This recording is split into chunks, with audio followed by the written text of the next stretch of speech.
This is Modern Woman. Find us at modernwoman.co for further info. I'm Rosie, the founder of Modern Woman. We're a media brand to educate, motivate and support women in business and the workplace. We're currently facing unprecedented times that will go down in the history books. And as we feel the effects of Covid-19, there still remains a lot of questions unanswered.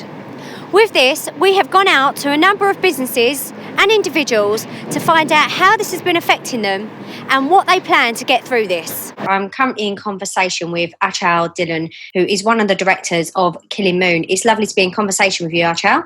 Hey Rosie, how are you? I'm good, thank you. I'm really well. Sort of just adjusting to online media rather than the face-to-face interviews that we tend to normally conduct. Yeah, it's interesting times, isn't it? Absolutely. So tell us exactly, what does Killing Moon do, and tell us a bit more about your role there. So Killing Moon is, generally speaking, an artist development business. So our frontline and monetized businesses are our record label, our artist management company and our live promotions business.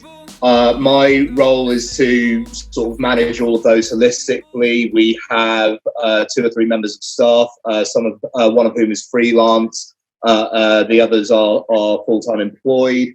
And we're still in the midst of doing a more detailed impact assessment as to what COVID-19 is going to what that's going to result in as far as like wider businesses are concerned. Obviously, our live business has been the most immediately affected. And so tell us, generally day to day, how do you generate revenue into the company? I guess it's across those 3 broad revenue streams. By proportion, about 95% of our business, or rather the revenues that our business comes from Marsicans.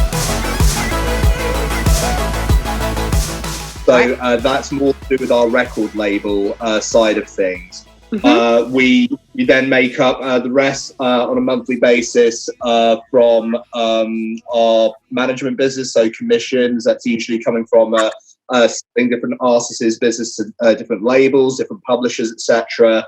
And I guess coming in as the close third is our live business. I don't know, anything between 8 to 10 monthly shows in London.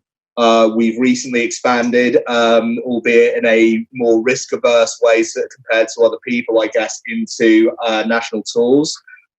We program a lot of festival stages, do more showcase events like Great Escape, South by Southwest, which has obviously been in the news quite a lot lately. And I guess in addition to that, we do a lot of consultancy-based services. So a lot of project management, other people coming to us to manage. So, but generally, as far as live business is concerned, tickets is the main way that we derive an income. And obviously that's been adversely affected by what's going on right now. Yeah, I mean, that's the reason why I ask, is because obviously in the music industry, it's changed dramatically anyway. Although artists can generate income online, which obviously there's a lot of competition, but also a lot of artists and producers are now going live, and that's a real substantial way that they can generate their income. So tell us exactly, how have you been affected since COVID-19 has occurred? Well, the immediate effect has been the indeterminate suspension of our live activity across all fronts. This is in connection with record label artists, our management clients, and bands that we were just promoting through KM Live. Can you stay here forever? We still go and play out despite the weather. Frame it. The way that our live business is configured, for example, the financial risk of pretty much all of our live shows is offset against a venue partner or some other sort of funding partner in that respect. So these are not exactly the most high profile shows. They're not the highest grossing revenue generators. We're talking about events that range in capacities from, say, 80 up to 400. So I guess as far as like we're concerned, we're in a rather luxurious position to be able to neatly sidestep out of the way of this thing. However, we have to take into consideration the wider effect that that's going to have on our business partners. We can't really operate without them anyway, so it's in our interest to also look out for their interests. The venues, the high street partners, they're the ones that are more directly affected by the drastic reduction in footfall. Tickets can be moved, I guess, like as far as the venues are concerned, that's not so much of a concern. It's really the dip in their overall trade that I think is going to come back and bite us later on. So, whilst the immediate concern for me was dealing with our freelance member of staff, who is in fact our live manager, whose income is purely derived from volume of shows and the ticket sales therein. He takes a commission out of all of that. So inferably, without any tickets to commission on, my immediate worry was how he was going to make an income whilst this is sort of ongoing and until the pandemic abates. So fortunately, we are in a position to absorb him into other areas of the business, so his interests are protected. I can't afford to lose him as a member of staff. A lot of bands and a lot of labels and a lot of publishers are dependent on live for what's called PRO income, so performance rights. When a song is played live, either on the master or publishing side, they generate a royalty for either the label or the publisher, or the artist if they're self-releasing or self-publishing, which is obviously a bit more of a drastic effect. So a lot of the conversations I've been having in like the last week have been at trade body level. That involves us talking to government, lobbying through organisations like UK Music, AIM, of which I'm a board member, and just using all of this to try and orchestrate as many relief funds as we possibly can come up with.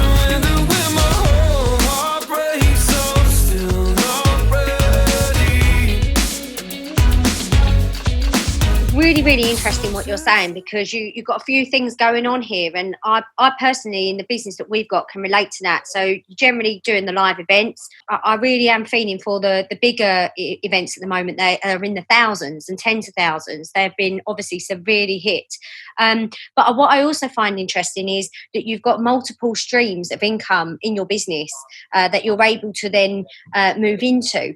Are those other streams that you're sort of trying to sort of going forward in whilst you get through this, do you think you're going to be able to earn enough financially to get through that period through those other streams of income?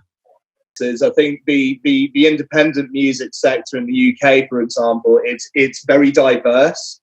You know, Killing Moon previously was only in the last year or so, it could be described as a glorified firm of freelancers. So it's only in the last year or so that certain things have been done to consolidate our workforce and make sure that they have ongoing income.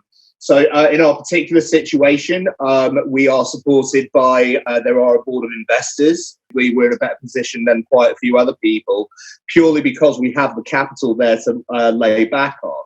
I'm of the opinion the hit will happen outside of live. It is only a matter of time in the economic sense that this will have a knock-on effect to us.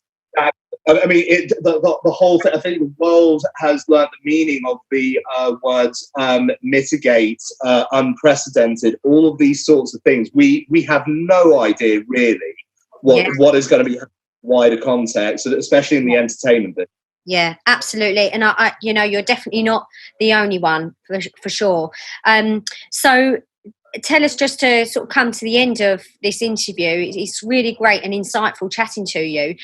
What advice could you give to sort of artists or other companies that are in your position, record labels, whilst we get through this time? Now's a really good time to community build and share information. I mean, there are so many different dimensions to this on a personal level, on a business level. Inherently, this affects us all. So right now, although this sounds like inherently sentimental, I cannot overstate the value in community building.